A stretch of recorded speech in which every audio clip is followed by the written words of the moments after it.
Hello, everyone, and welcome back to another episode of Inside Johnson Live. I am your host, Canena Adams, Director of Marketing and Communications here at Johnson University. And I consider these conversations just really real conversations with individuals who are really making big moves here at Johnson. They are the individuals shaping our community. And today I'm really excited because I get to interview Brandon Perry, our athletic director. Welcome, Brandon. Yeah, thanks for having me. I'm excited to get to be here and to talk sports at Johnson. Right. And if you guys aren't noticing, we are in a very cool spot right now. We're in the gymnasium, so we're excited about that. So the scenery is a little different. Yeah, it is a little different, a little louder in here probably, a little more echo. Brand. That's it, yeah. All the things. So Brandon, I have questions for you, but I want our conversation to be organic, fun, all the things. And so to start off, just tell us a little bit about Brandon. Who are you? How did you get to Johnson? Yeah, so my backstory to Johnson is kind of long and winding. I'm from the Tri-Cities area, Upper East Tennessee, and grew up in a little town, Bluff City, Tennessee is where I'm from, so just outside of Johnson City and Bristol.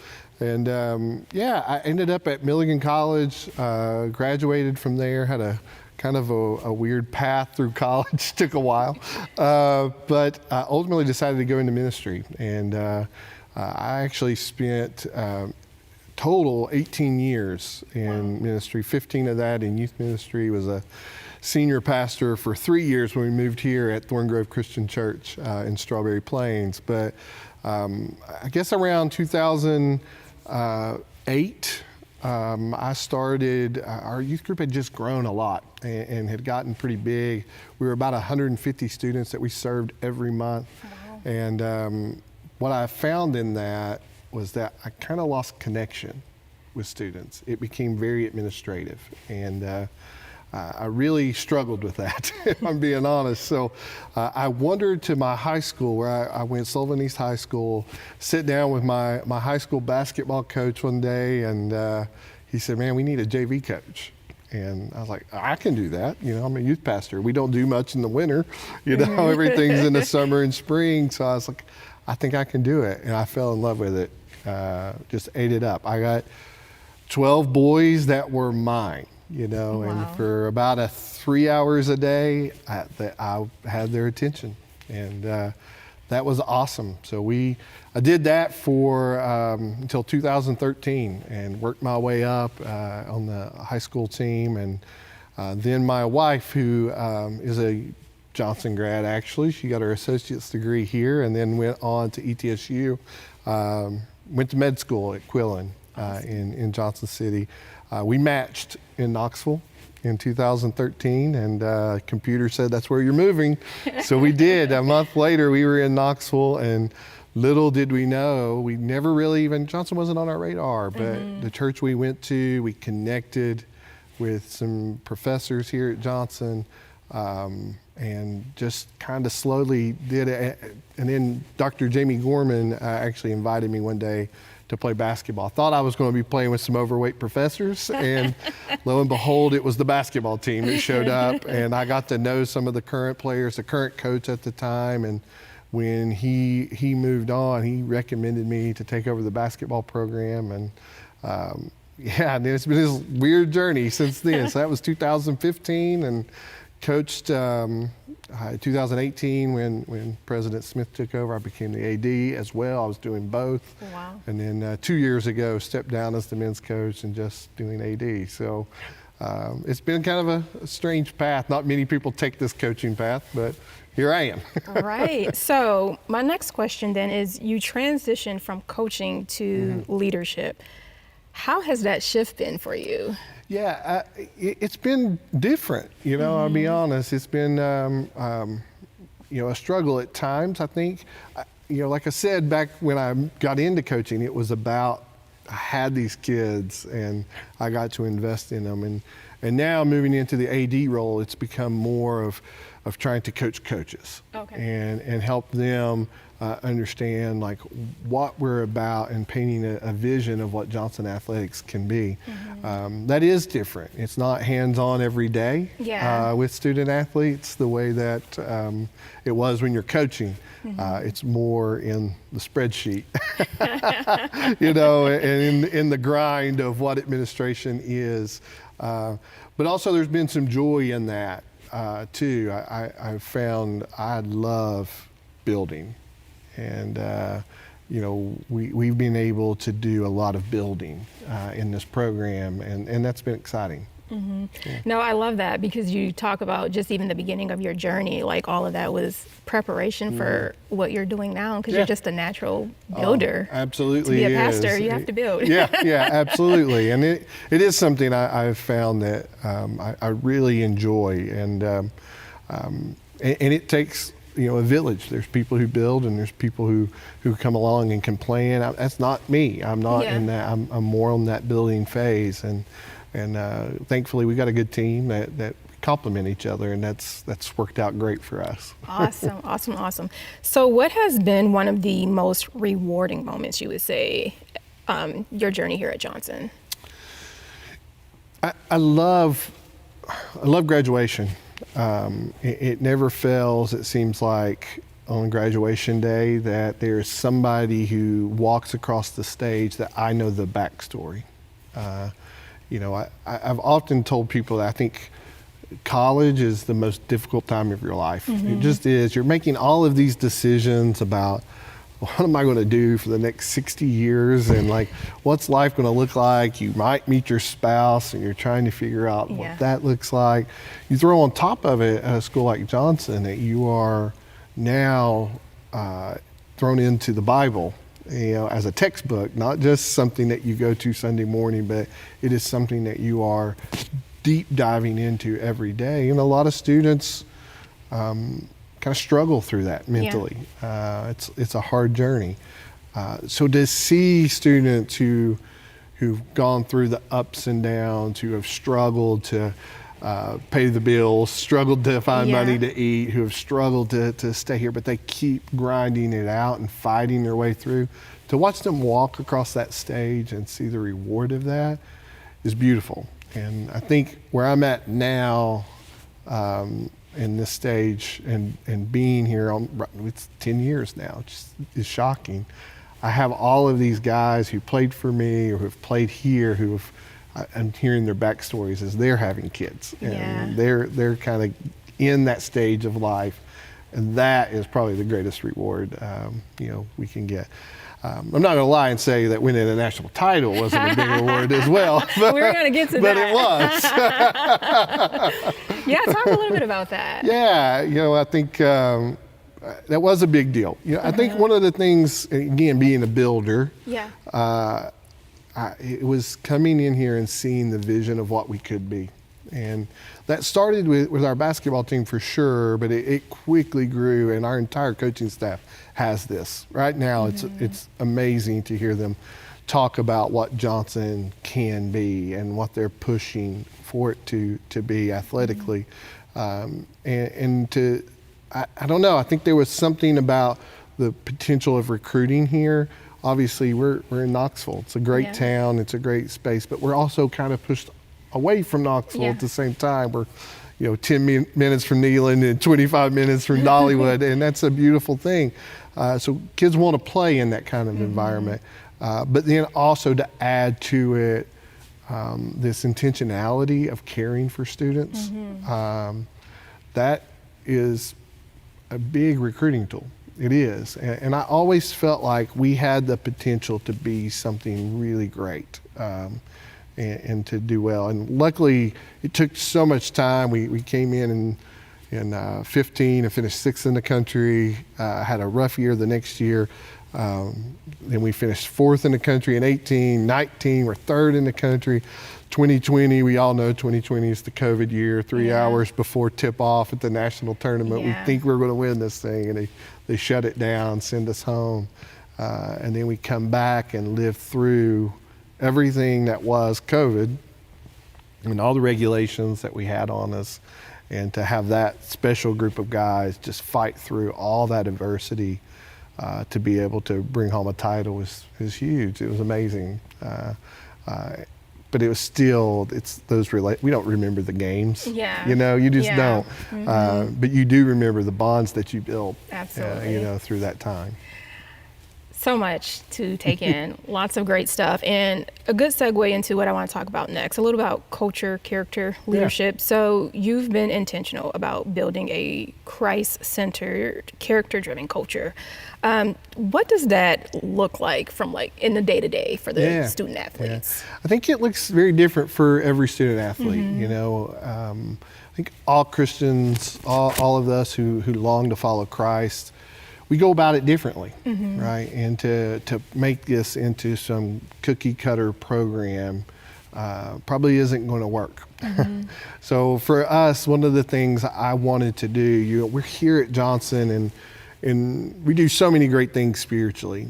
We have chapel, multiple times a week where all of our student athletes, all of our students are double majors, 33 hours of Bible. They are integrated in that. And so the phrase that we use a lot is what we want to do from our perspective is to demonstrate Christ organically, right? So for me as a coach especially, that happened on bus rides. My fondest memories are on a van, believe it or not. And to be able to be in that moment and to build up trust in a van ride to where guys can ask you questions. I just organically, what we wanted to happen was, I could do a Bible study with my guys and that would be fine, that would be great.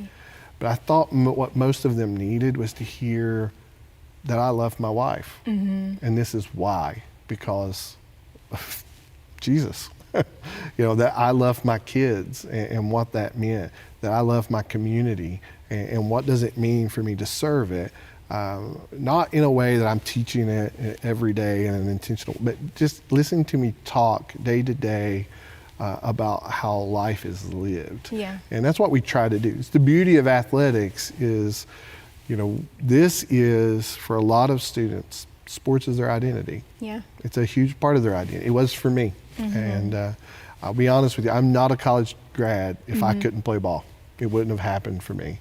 And, I got to use sports to get an education, to build relationships, to build community around me. It got me to where I am today. Well, that's still happening. It's happening for our athletes too. I don't think that's a bad thing. I think that's something we use and to recognize that this is a part of their identity and to come at that identity point and intersect and say, we do this because of Jesus and His Lordship. And this is where God's story and our story, they intersect and run together. I love that. To me, it always makes me think about when you talk about being organic discipleship, and that looks different for everyone. And because of the student athletes, that's what they identify with. And someone else may identify with something differently, but you are literally walking them through life. Absolutely. And that's really the phrase that we use a lot when we talk about our program is, what Jesus did on earth was he pulled these 12 guys in close, right? And they lived together, they traveled together, they ate together, they cried together, they hurt together. They lived a life. Well, what do you think a team is, right? I would pull 15 guys in and we traveled together and we ate together and we laughed and cried and bled and we did all the things together for that 4-year period. And in that, I think when you build that kind of bond and that kind of community, that is the place that, to me, God shows up, right? I think there's no secret that, when Jesus says, here's the greatest commandment, all right, love your neighbor as yourself. He also throws in there, right, or love the Lord your God with all your heart, mind, soul, and strength. But he throws in there, love the neighbor as yourself. Those two things, they go together, and very intentionally. I think I would tell my players a lot, what a team is what the church was always meant to be. We mess it up a lot. I love that. But this is really what the church is supposed to look like. So again, that segues into my next question of leadership, because I mean, this is actually what you're displaying. And so my question is like, how do you instill leadership values into your staff and the athletes? Is it just through your lived experience? I think that's a big part of it, but also we have brought together a really talented group of coaches, unbelievably talented group of coaches, who honestly are all of them, if not all of them, are better at coaching than I am. So what we try to do is to bring all of our experiences together to cast one vision, and to see like this is where we're heading, and to help our athletes see that. Johnson has had a long history of athletics. It's not had a long history at the NAIA level, and it's very short, actually, 4 years at this point. And there were a lot of people who thought there's no way we would be able to compete in NAIA, in the Appalachian Athletic Conference. But here we are 4 years later, and we've been able to do it because we've brought this staff together, and because of just the way that we've gone about doing this. We see something in this program and what it can be and what it should be. That's another form to me too of discipleship, because Jesus went for the underdogs a lot. Yeah, absolutely. So keep proving them wrong, right? So what is your hope for student athletes who come through the programs? Yeah, no, that's a great question. Obviously I want them to get a great education. I want them to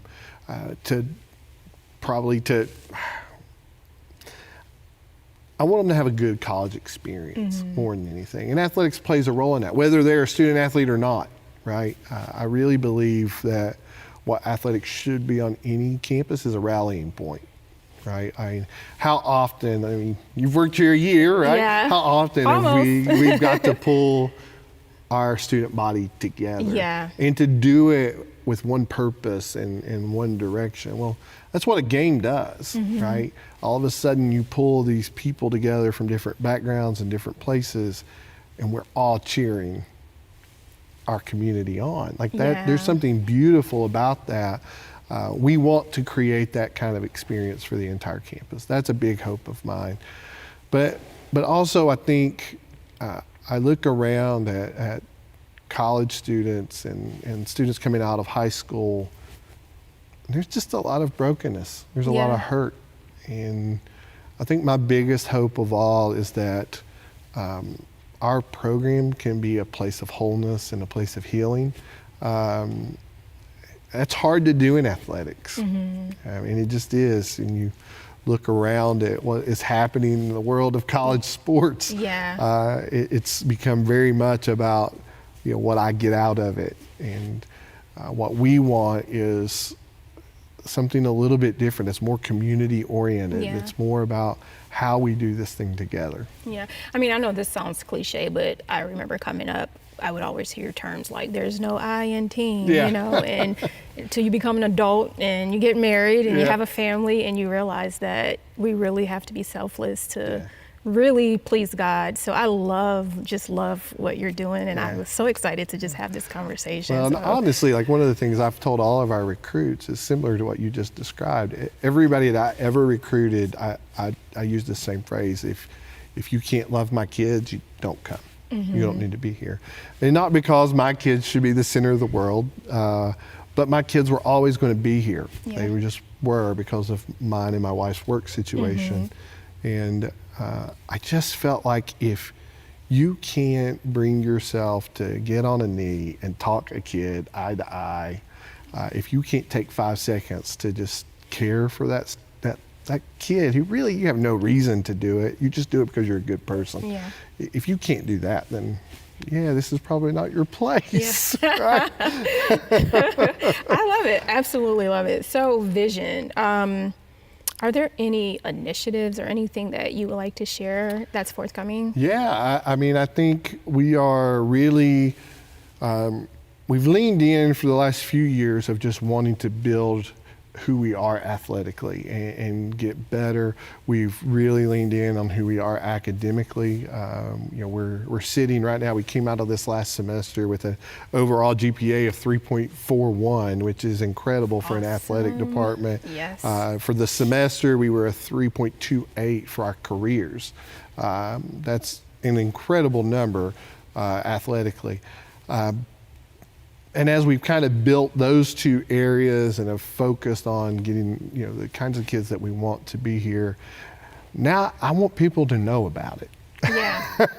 And that's where we're starting to move now, is how do we get word out that this is a quality place to play sports, a quality place to be. I think we have a big brother in Knoxville, here that everybody knows about those sports teams. Yeah. But there's another team in town, and we want to make some noise too. And I think we're going to. So I think right now we're working on a podcast that we're about to launch. We're really excited about that. I'm hoping in the next 2 to 3 weeks that we're going to get that off the ground and start running a weekly podcast.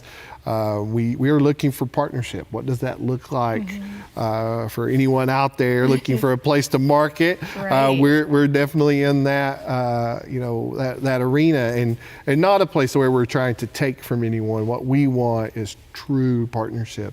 How can I come into the community, specifically the South Knoxville community, and be a benefit to the businesses in this area, and kind of to work together. I think those have been our big things that we're looking at right now, and we're really in this planning stage. We just rewrote our strategic plan, and we're still trying to figure out exactly what does that mean, and how are we going to move forward in the future. But I do know this: our next steps, we're going to do them well.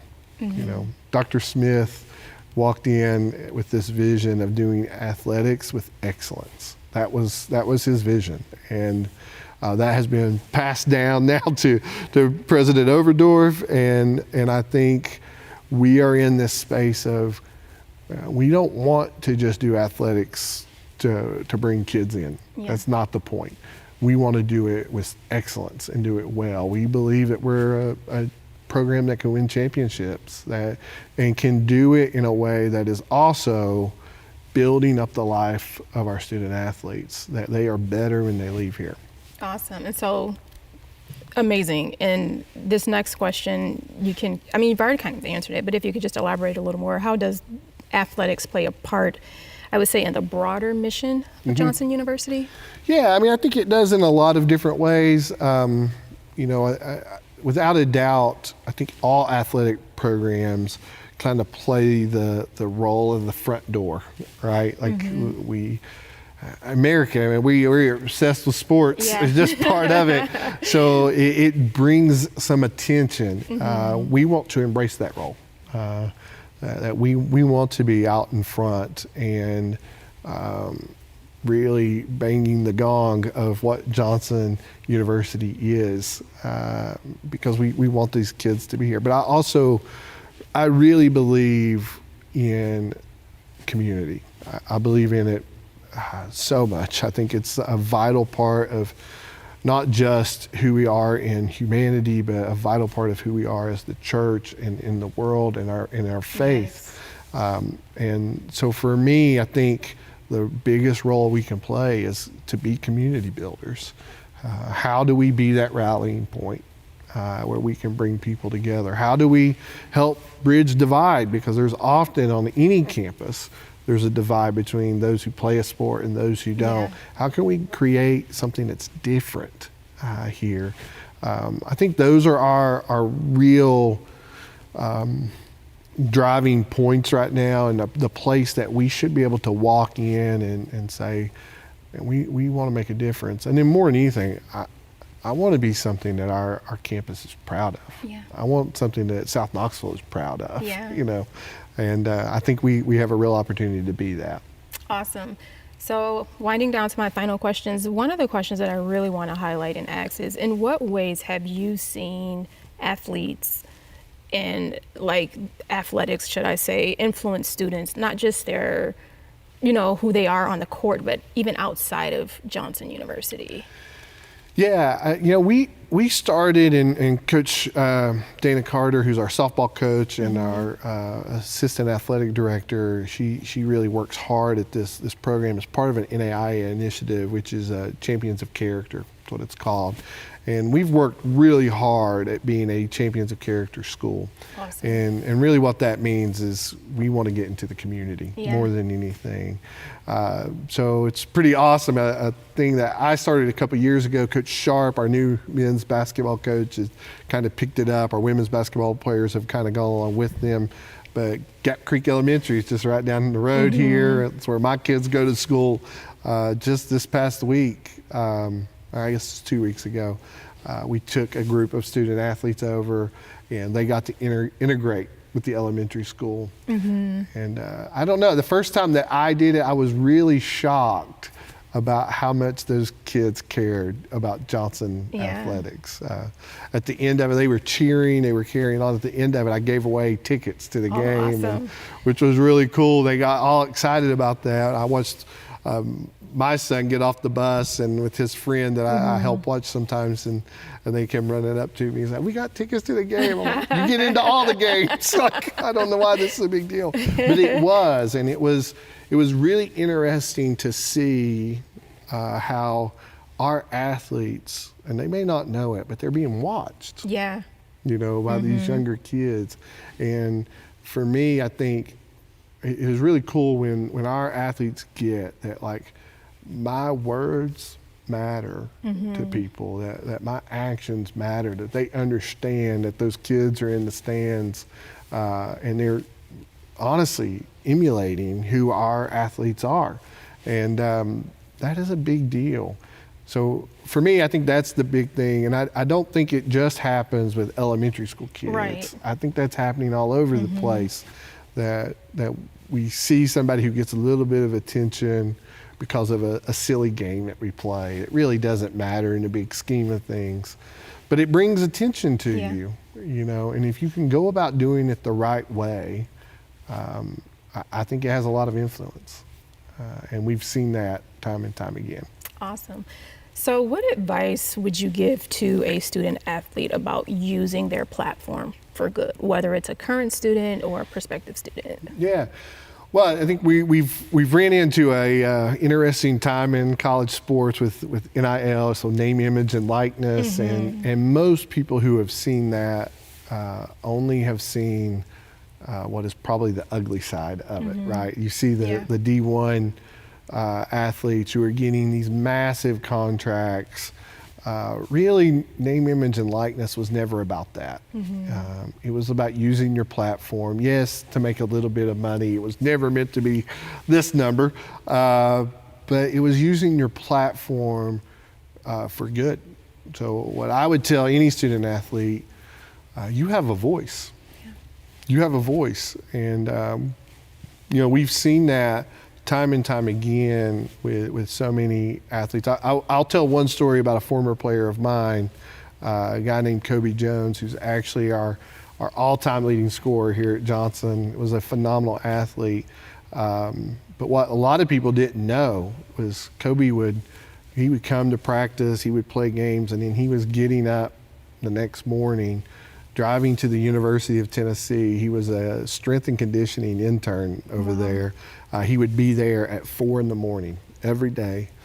He would come, he would then play for us later that day, get off the bus at 2 a.m, had scored 27 points the night before, something stupid, and then gets off the bus at 2 a.m. and then goes right back at 4 a.m. to go over there and puts in the time. And in that dude never once passed up a kid that wanted to talk to him. He never once took for granted his platform. He often was in arenas where he could speak about his faith and talk about it. He still is to this day doing those things. And we see that time and time again. You know, I can name off players who are working in churches, you know, with Taylor Gilpin, was an all-time leading scorer, Miles Long, who was a phenomenal point guard that played for me, are all working in churches. Gunnar St. John also is another former player who's doing that. I see so many of my former players who are now coaching, right? And they're investing, you know, a guy like Kenny White or, you know, Trent Fleming, these guys are like investing in more students. That's the beauty of what sport can do. When you do it well, you get to turn around and give it back. Yeah. So that's what we hope is happening here, is it becomes this circular process that we continue to just advance the kingdom through it. Awesome. Well, we're going to end with something a little fun and on the personal side. So, favorite coaching memory? You know, obviously winning a title was a big deal for us in 21, but I was telling this story just today, as a matter of fact. One of my favorite moments of all time was, you know, in the old days, players would drive a lot, and I had a player who was driving for us and told me that he would need a gas, but he didn't really put a high emphasis on needing gas. So I didn't push to get it. What I didn't know is that he literally was out of gas. So right as we were coming down Interstate 40, right before the tunnel, he runs out of gas. Oh, no. And has to sit there while I drive all the way to Newport to get a gas can at 1 a.m. and fill it up, come back. But these boys were terrified of sitting in the dark. So they left their headlights on the interstate, killed the battery. You know, so that night it was 5 a.m. before we got back to campus. Maybe it built some character in them. Yeah. Character building, I right? love those moments too, those things that were never planned, terrified guys, but those were fun. Those were great memories. Those are the things we held on to. Awesome. So what motivates you on really tough days? Well, I think just knowing this is what we could be. I really do believe that this is an elite level athletic program. And we have seen that growth already. You know, in 2021, our highest finish was 11th place. We've already won a championship this year in the AAC. We've got 2 teams, our baseball team and our softball team, who are currently number 1 in the conference. Our baseball team is actually ranked in the top 25 in NAI, which is incredible. Yes. I know that this is just the beginning of that. And for me, on those hard days, it's sitting back and looking and saying, yeah, this is difficult, but I know at the end of the tunnel, this is where we're going to be. Because you're a builder, right? Okay, so finally, when you're not leading athletics and doing all the amazing things that you're doing, how do you relax and unwind and recharge? Yeah, I love my family, and we have great time together. We do lots of family activities. Obviously, I have an amazing wife who has supported me through all of this. It's been incredible. So I love all of that. I play guitar. A lot of people don't know that. Didn't know that. And led worship for years at different churches. So sometimes it's sitting down and doing that.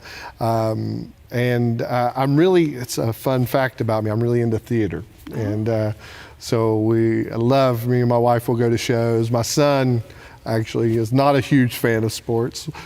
He's into theater. So he was in his first production at the Knoxville Children's Theater this year. So that was really cool, getting to watch that and be a part of it. So yeah. Awesome. Any final thoughts that you would like to leave? Well, I think for our viewers who are out there, I think tune in.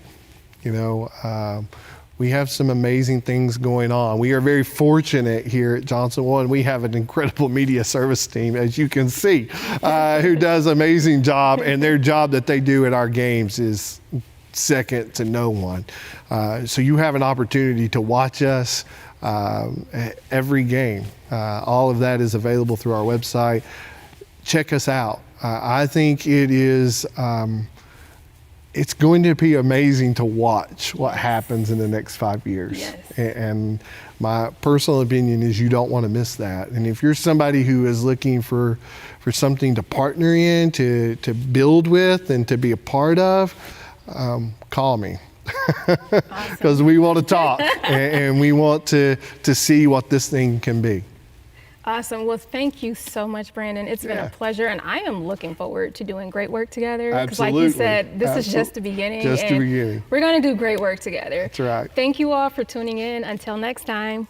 Bye. Thanks.